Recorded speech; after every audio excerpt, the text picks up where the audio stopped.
Bwana Mungu, tunasema asante kwa kuweza kutupatia muda ambao baada ya kutusafisha, baada ya kututakasa, baada ya kututengeneza, alafu tena tunakusikiliza. Tunahitaji tena Bwana kwa muda wote ambao tutakuwa tukisikiliza neno lako na vipindi vingine vyote uviongoze kwa jina la Yesu Kristo. Amen. Tutaweza kukaa. Tunamshukuru tena Bwana Yesu kwa asubuhi ya leo ambaye ameweza kutupatia neema ili tuweze kuendelea na somo letu. Hivi jina la Bwana libarikiwe. Amen. Tuko ndani ya kitabu kile kia Luka, mahali ambapo tulisoma jana. Luka sura ya kwanza, shairi la kwanza tunaendelea. Alafu leo tutaanzia zaidi sana kwenye shairi la 46 hadi 56. Naongoza usomi ndani ya kitabu kia Luka sura kwanza 46 hadi 56. Naongoza usomi pole pole kwa jina la Yesu Kristo. Maria akasema, moyo wangu unasifu Bwana, na roho yangu imefurahia Mungu Mwokozi wangu, maana ametazama unyenyekevu wa mjakazi wake. Kwani tazama, tangu leo vizazi vyote wataniita heri, maana yeye mwenye nguvu amenitendea matendo makubwa, na jina lake ni takatifu, na rehema zake ni juu yao ambao wanamuogopa, tangu vizazi hata vizazi. Ametenda nguvu kwa mkono wake, amesambaza wenye majivuno katika mafikiri ya mioyo yao.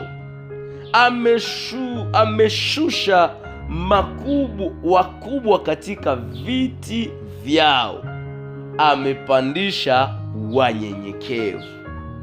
Mwenye njaa amewashibisha na vitu vyema, wenye mali amewaondosha mikono mitupu. Amesaidia mtumishi wake Israeli, akumbuke rehema zake, kama alivyowaambia baba zetu Abrahamu na uzao wake hata milele. Maria akakaa naye kadiri ya miezi 3, akarudi kwa nyumba yake. Ni neno la Bwana. Amen. Tayari tumeanza somo letu jana ambalo linazungumzia watu wawili. Tulisema juu ya couple ya Zakaria pamoja na Elizabeth, na tena tukasema juu ya Yusufu pamoja na Maria, na zaidi sana tulikuwa tukikazia Maria mahali hapa. Na tulikuwa tumemaliza kutanguliza ya kwamba huyo Elizabeti pamoja na Zakaria waliishi kwa siku za mfalme Herode, na tulisema ya kwamba Herode alikuwa mfalme wa siku zile, na tukasema ya kwamba huyo Zakaria alitoka ndani ya jamaa ya Abia, na huyo Elizabeti alitoka ndani ya jamaa ya Aruni. Alafu tuliweza kusema ya kwamba kwenye shairi la 6 Biblia inatuonyesha ya kwamba wote walikuwa waaminifu mbele za Mungu, wakifanya sawasawa na mapenzi ya Mungu, wakishika amri zote ambazo Mungu alizokuwa akiwaagiza. Na tukasema ya kwamba na walikuwa na probleme kubwa ya nini? Ya utasa. lakini ile haikuwatosha kwa nani? Kwa Mungu. Tukazungumza mambo mengi, tukasema kwamba ni wao walizaa Yohane ambaye anakuwa mtangulizi wa neema, na tukasema ya kwamba Mungu anafanyaka maimpossible zikuwe possible, na watu wanabaki wanashangaa. Lakini tukasema tushike vema, kuna baraka ambazo hazihitaji zikuwe publie, kuna zingine zinaomba tu discretion. Mtu unabakia bila kutapanya mahali pote watu wajue, sababu kuna Herode ambaye anatafuta Masia ili aweze kumwangamiza. Na nipanje kwa tukakukumbusha habari za yule ambaye alikuwa mkombozi wa wana wa Israeli, Musa. Na kwa siku zake waviana waliwezaka kuuawa ili na yeye aweze kuangamia miongoni mwao, lakini Mungu akasaidia. Katika siku za Yesu, Herode alisikiaka ya kwamba kumezalika mwingine mfalme wa Wayuda, akasema basi hapa utawala nataka potea, inabakia nifanye nini? Niuwe ule mtoto. Mkimupata mkimniambie, na mimi nafanya nini? Na mimi ndamwabudu. Kuna watu wanaweza kutuahidia mambo mazuri, lakini miongoni ndani ya maisha yao munafichwa maneno mengi, na maneno yale ni ya kukuya angamiza baraka tunazo. Na tukasema ya kwamba mahali ambapo tulisoma, wakati Elizabeti alifanya siku za kutosha pasipo mtoto, lakini katika uzee akachukua mimba. Na wakati wanakutanana hapa kwenye shairi la 39, ukiendelea zaidi sana hapa kwenye 41, tukasema hivi: wakati Elizabeti aliposikia salamu ya Maria, mtoto akaruka ndani ya tumbo lake. Elizabeti akajazwa na Roho Mtakatifu. Haleluya! Na nipande kwa tulisema namuna gani mama umefanya siku za kutosha pasipo mtoto, alafu kwa neema ya Mungu kabindi tu kakidogo hayo kakubwa kuliwa sana kanakuya na Yesu Kristo, wewe unajazwa na Roho Mtakatifu na unaanza shukuru Mungu. Kona gisi mdogo anabeba mkubwa kuliko yule unayembeba. Haiko rahisi. Watu wengi wanakuwa na upendeleo, anapendaka kia mzuri kikuwe kyake, kisha kia mbaya kikuwe kia mwingine, au mkubwa ukue wake lakini vingine vyote vikuwe vya mwingine. Lakini Elizabeti akafurahi.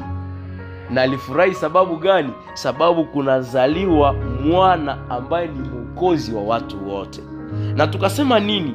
Ingelikuwa kwa siku za leo, pengine ingekuwa ni Maria anaishi kwa siku za leo, pengine Samuel naye angeanza publier deja na tuma na kuma WhatsApp nafasi zingine deja bajue cha Herode anakuya anaondoa Yesu na magumu yanaendelea.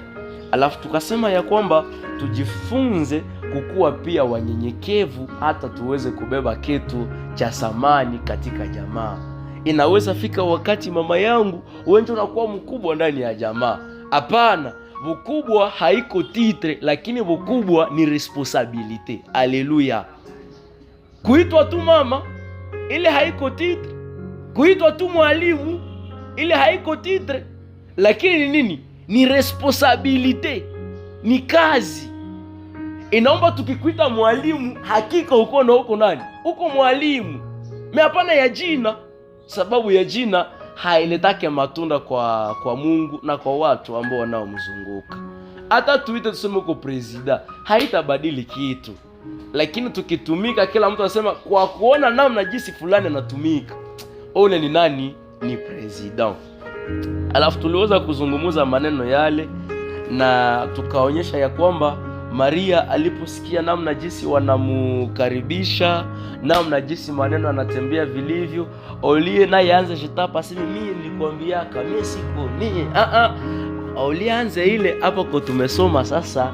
Kunaonyesha ya kwamba Maria alianza kumuabudu Mungu, alianza kumshukuru Mungu, alianza kuelewa kumbe hiki njo kenye ulishakafanya katika maisha yangu ni hiki.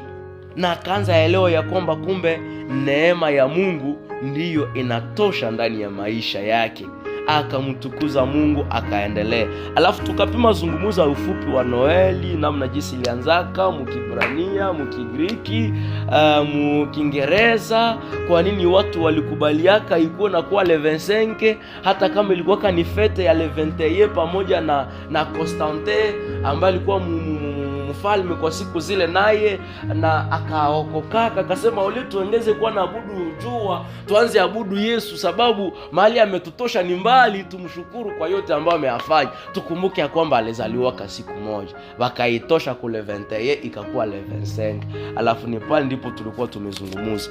Alafu leo tutaweza kuzungumuzia jambo ambalo linasema nafasi ya sifa na maabudu ndani ya maisha ya Mkristo akisherekea kuzaliwa kwa Yesu Kristo. Amen. Hapa mahali ambapo tumeweza kusoma kitabu hiki na sura hili la 47 kuanzia kwa 46, Biblia inasema Maria akasema, moyo wangu unasifu Bwana na roho yangu imefurahia Mungu Mwokozi wangu, maana ametazama unyenyekevu wa mjakazi wake, kwani tazama tangu leo vizazi vyote wataniita heri. Hakukuwaka naanza jitapa na eko nasema na mimi nimeanza itiwa mwenye heri, nishakuwa wangufu mwa hii society. Hakuanza vya vile, lakini alianza ikala, akaangalia kwanza mwao, akaangalia kwa wale waombaji wote, akaangalia kwa wale wenye viko babikira wote, akaangalia wale ambao wanatembea vilivyo. Akasema make tu mwaba bote, mie tu njoo ulifanya nini? Ulichagua. Make na mimi nitaitwa mwenye nini? Mwenye heri. Mungu kwa ajabu. Mungu usifiwe, sababu uko mwema. Tuseme nini kabla tuweze kuendelea, sababu leo tutapata muda wa kuomba na kumshukuru Mungu. Tuseme nini ambao naweza kutusaidia? Tofauti zaidi ambayo inapatikana kati ya kusifu Mungu na kuabudu Mungu ni moja tu, lakini inatumika sawa sawa. Tofauti ile, tunamsifu Mungu kwa yale ambayo ameyatenda katika maisha yetu. Haleluya. Lakini tunaabudu Mungu kwa yale Mungu iko ndani ya maisha yetu. Amen. Ina maana ya kwamba mama, tunasema ni muda wa kuabudu Mungu. Pale tunaanza angalia, ndio tunajua gisi Mungu ni Mwokozi, tunajua gisi Mungu ni Baba, tunajua gisi Yesu aliponyeshaka wagonjwa, tunajua gisi alifikaka na Kapernaum, ile Biblia imetueleza.